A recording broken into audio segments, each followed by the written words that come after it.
Hi, and welcome to the Toon Goons, the podcast in which we take an adult and critical perspective into the world of cartoons and animation, and analyze how they affect the pop cultural landscape at large. I'm one of your hosts, Nikki. I'm Nina. And I'm... what do you call it? Tooch. And this week, we are talking about the cult classic.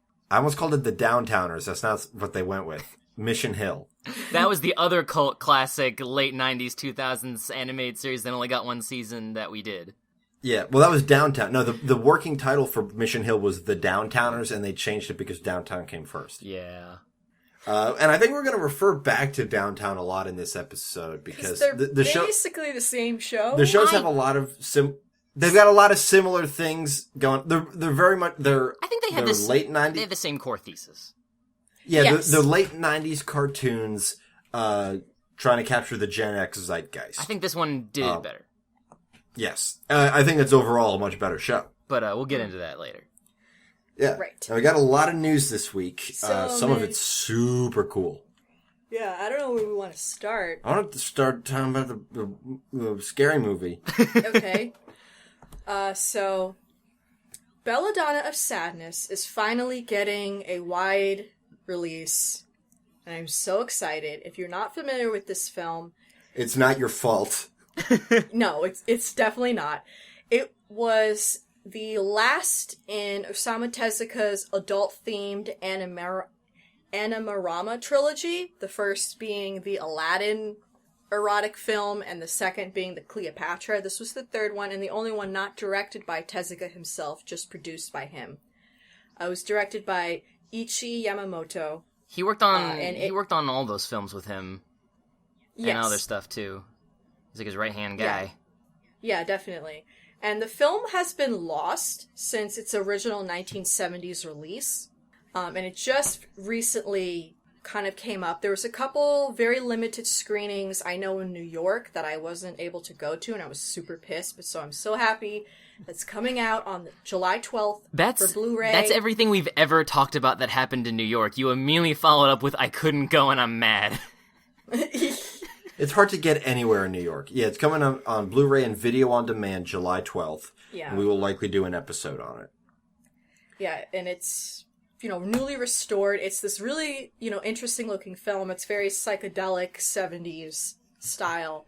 It's a psychological tale of an innocent young woman whose victimization leads her to make a pact with the devil. She's naked a lot.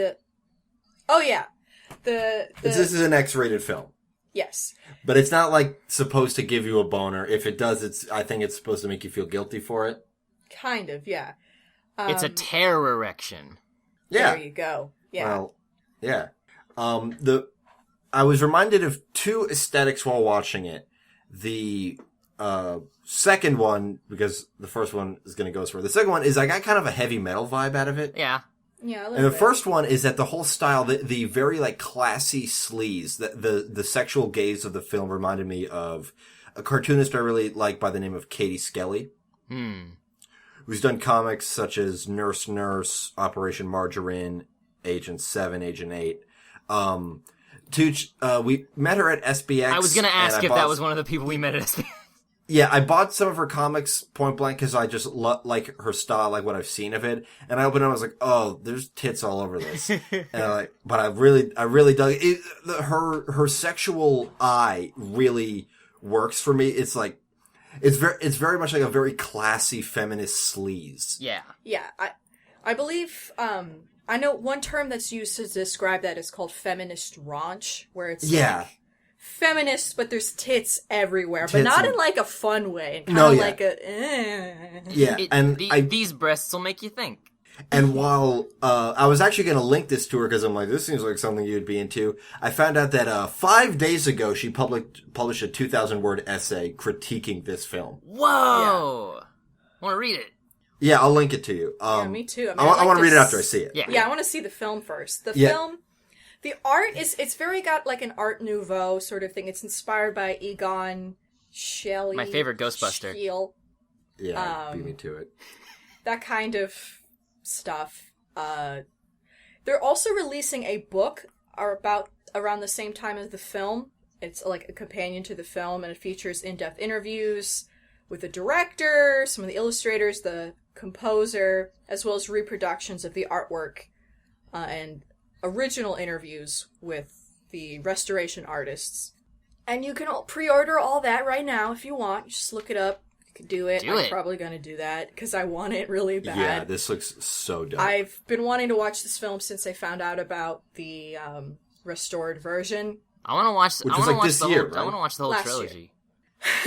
Well, the trilogy. Okay, here's the thing about the trilogy. Yeah, huh? The first two films really are not anywhere near in the vein of this film. Yeah, I know. This film is like the black-headed stepchild. The two other movies you can find on YouTube pretty easily. Great. And it's very Tezuka, very goofy, but also porn. Really poorly done. A part of me might like that better. Yeah, I feel like a part of you would like that, but you have to have a lot of patience because they're not great. I tried sitting through one and I was just like, ooh. Yeah, it's kind of like what I mentioned to Nina. Is like, is it like this? And she said, sure. Is the comics that Shel Silverstein used to do for Playboy? I'm not familiar. Yeah, well, they had him in a kids section in a Barnes and Noble I was in once. It's like, oh, Shel Silverstein, missing piece. Yeah, put this here. This dicks. Yeah. It's like, yeah. And yeah, the dude did a ton of comics for a ton of cartoons for Playboy. Yeah.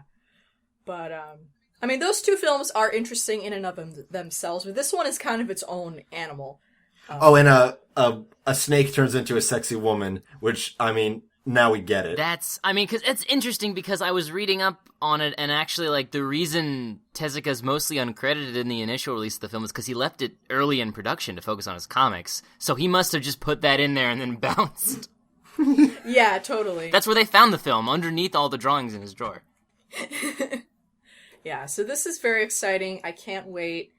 I want it. I want it. Yeah. I want it. We'll do an episode on this. It's gonna be a really weird episode, probably, because... Yeah. And even, like, I'm looking at some of the art, it looks like... I can't ever remember that dude's name, but the Final Fantasy Classic guy. Oh. I think they're probably drawing inspiration from the same source. Yeah, probably. Let's just do it let's do a sleaze month. Just this, Fritz, yeah, like Fritz the Cat, heavy metal. Yes, sleazy cartoons are definitely its own thing, and were very much a part of the 70s, so yeah, that could be fun. Alright, let's see. So speaking of kind of sleazy stuff... We'll call it Goonsploitation. Bill Plimpton is releasing a new film. It looks weird and interesting. Yeah. Yeah. Bill Plimpton is sort of known as like the godfather of independent animation. He's just turned 70 and he's creating his 8th feature called Revengeance, which is a He must have been so pissed when Kojima was like, check this out. What are you talking about? What the fuck's a video game? Which he did it in collaboration with another indie animator, Jim Lujan, who did Party Warriors. The story is of a low-rent bounty hunter named Rod Ross, the one-man posse, who gets entangled in a web of danger when he takes on a job from an ex-biker / ex-wrestler turned U.S. senator named Deathface. This is basically like a cartoon, like, female-led Machete. Yeah. It's got the same tone. If you dug Machete, you'll probably love this. And I did, so I probably will. Yeah, it's very, very self-aware, using all of the exploitation film tropes. Yeah. With Plimpton's signature janky as hell animation. Pretty much. But it's... Now, the only thing of Plimpton's I've ever seen before was his video for Weird Al's Don't Download This Song. Oh, he What's did all that? His other stuff? He did that. Cool. I've seen some of his shit. I'm trying to remember. It's like, it's a name that you know so well that you forget what he did because you just know the name. Does that make sense? I don't know. Cheatin. Cheatin was his most recent one. That was his most recent ago. film, and I remember it got a lot of press and stuff. But he's done stuff since the early 90s. But this film, again, it's his. He produced, directed, and was an animator for the project. And then Lujan wrote the project and created the characters, as well as providing music and voice work. So it really is a collab between these two dudes. And it looks really neat. I want to watch it, I guess. It just boggles the mind that he's still doing this stuff at his age. Like, it's pretty rad, so. Yay. Yeah. Let's see. Let's break it up with something kind of quick. Disney XD has announced that Star vs. Forces of Evil Season 2 is coming, and it's coming Monday, July 11th. Woo!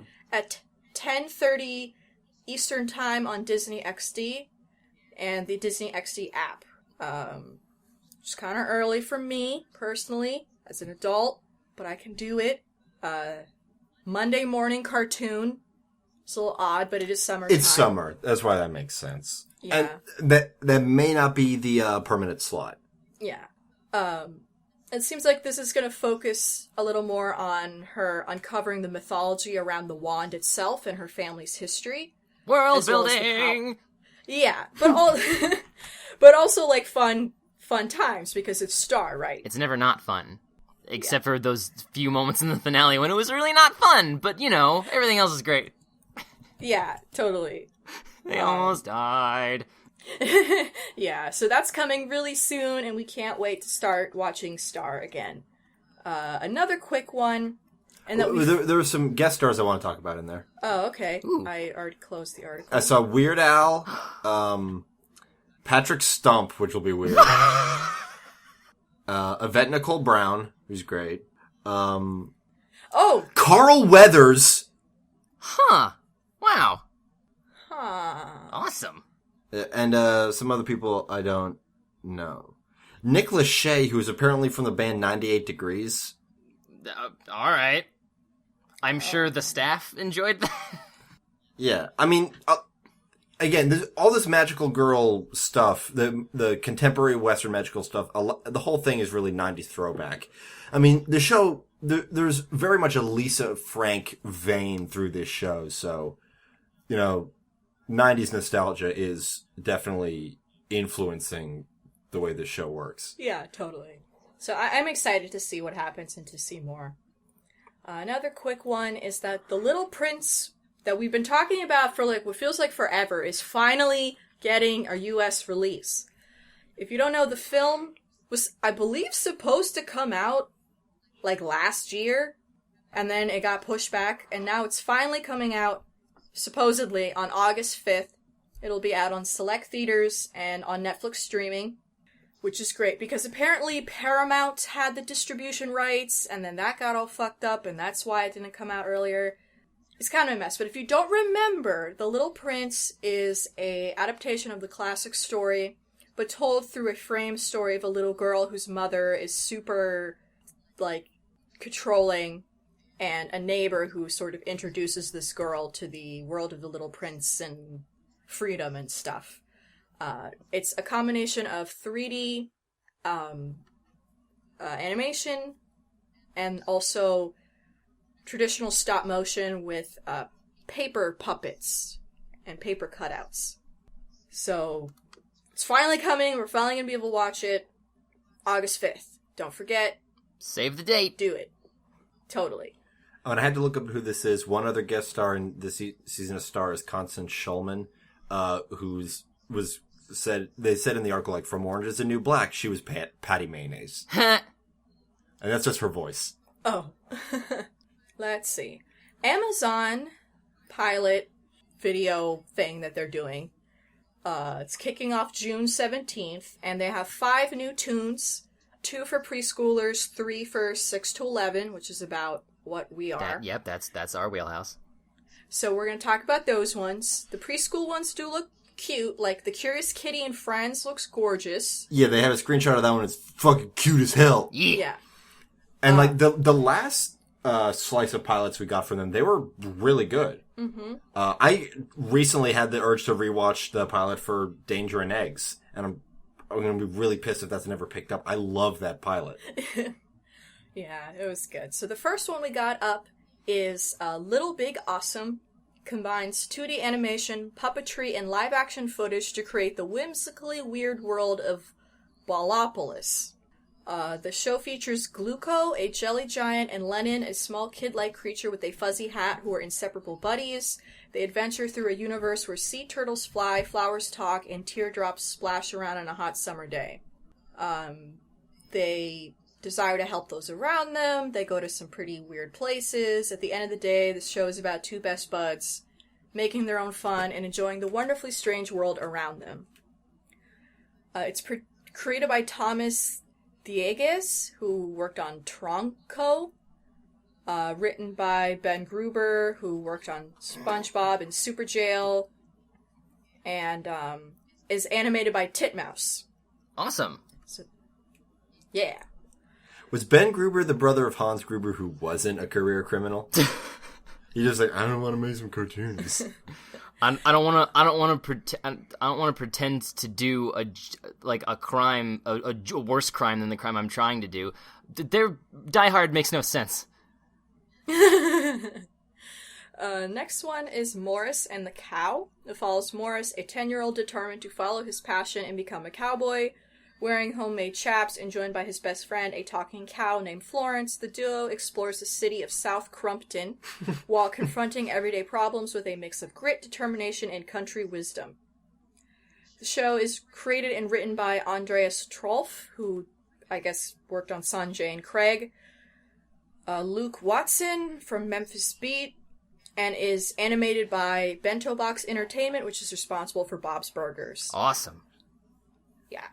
And we have voice talent from a lot of places. Jermaine Fowler, Ricky Lindholm, Thomas Lennon, Jimmy Ray Royce. Zoe Kravitz is also going to be in there. She was one of the girls from Mad Max Fury Road. And Michael Pena. And Eric Griffin. So we'll see.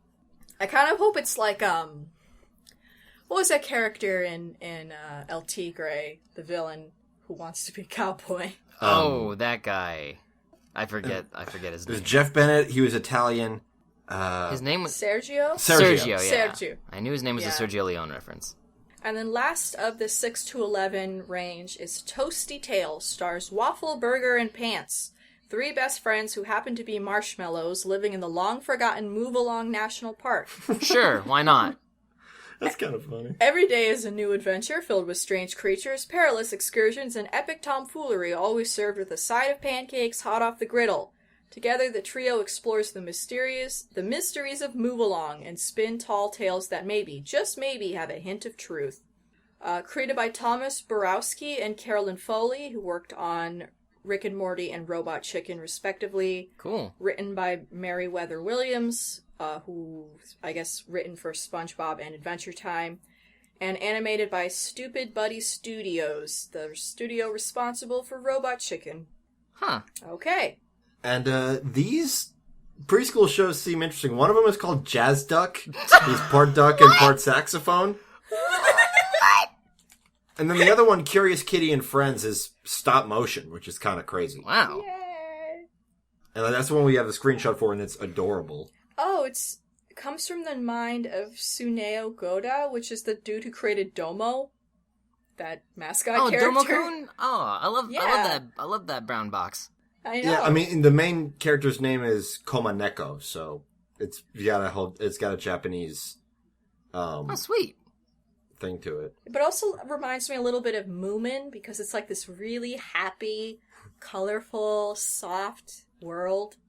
I wish I was exposed to Moomin as a youth. It seems nice. Me too. I learned about Moomin like a few years ago, and I'm like, what's this soft thing? I know. This looks like someone's so Tumblr blog. I love it.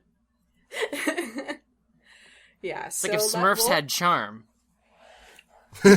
Totally, exactly. So yeah, these are kicking off June 17th in the US, UK, Germany, Austria, and Japan. Alrighty, we'll see. And then we have 2 stories come out of Ghibli. One nice, and one not so nice. Do the not so nice one first. We'll do the not so nice one first, as per Nikki's request, and that is that animator Makiko Futaki has passed away. They were a longtime feature animator who recently worked on When Marnie Was There. and they died on May 13th of an unspecified illness, and she was 57, so she wasn't very old. And she had been working for Studio Ghibli for over 30 years. Dang. And she began working back in 81, and she worked on every one of Miyazaki's films following Nausicaa and the Valley of the Wind. Apparently, yeah, like, she was a key animator on Princess Mononoke, Kiki's Delivery Service. She began with the Lupin III film, and then was a key animator on Akira. Fuck! And worked on Hiroyuki Yamaga's Royal Space Force, The Wings of Hananes, which is also a really famous film from the 80s. Like, why even bother being credited in anything else? Like, I worked on Akira. My career's fine. She was a key animator on Akira. The hardest thing. All the important frames in Akira, in case you thought all of them were. She was a key animator on Akira, Princess Mononoke, Kiki, Lupin III, The Wings of Hanames. I don't remember how to pronounce it, but I remember that film. It was said that she tends to be given scenes that demand an eye for intricate and delicate emotion, and she packs tremendous nuance into her scenes with lush and fluid animation. That's very sad. Like, what an amazingly talented human being. I mean, who helped make some of the greatest films of the past 30 I honestly years. just kind of assumed she was older, because it's like, I mean, she'd accomplished so much already in such a short amount of time. I mean, she started, like, right off the bat as, like, a 27, I guess, if she's been with Ghibli for 30. Yeah. Dang. I don't know. Yeah. What a talent, and what a loss. It's very sad. Yeah. Huh. But thank you, Makiko, For everything. making these really fun films that I like. And in brighter news, Miyazaki, who's still hanging, still kicking, probably will never die, he is planning 3 more Ghibli Museum short films. He can't stop working to save his life, so he's directing these shorts, or is planning 3 more of the shorts for the museum. We do know that he's credited with directing 7 of the 9 existing ones, and they wanted to make the total up to 12 so they can, like, do a rotation in the museum. And, there are talks of doing other stuff, commercials, which they've already done, maybe a television series, which they've already done, but they might do another one. They did one? Yeah, it was Miyazaki Jr. did one, and I literally Goro. heard nothing about it. Yeah, Goro. And hell, they worked on that game. Mm-hmm. Ni no Kuni. Yep. Which I know is beautiful, if nothing else. Yeah. And we know that they were working on a CG animated short for the museum. Weird. Which was very weird. I mean, I'm probably inspired by Miyazaki's friendship and love of Pixar and stuff, like, because originally he didn't like 3D films, and then he came to Pixar, and, like, way back when, and he was like, oh, I was dumb. This is good. I am capable of growth. But yeah, all these shorts are exclusive to the Ghibli Museum in Mitaka in Japan. So Go there. now you have 12 reasons to go. Hooray.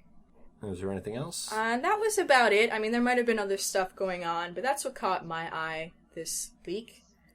The Star Versus news reminded me that there's more news about the Cardcaptor Sakura revival thing for its 20th anniversary. They're making a manga and an anime.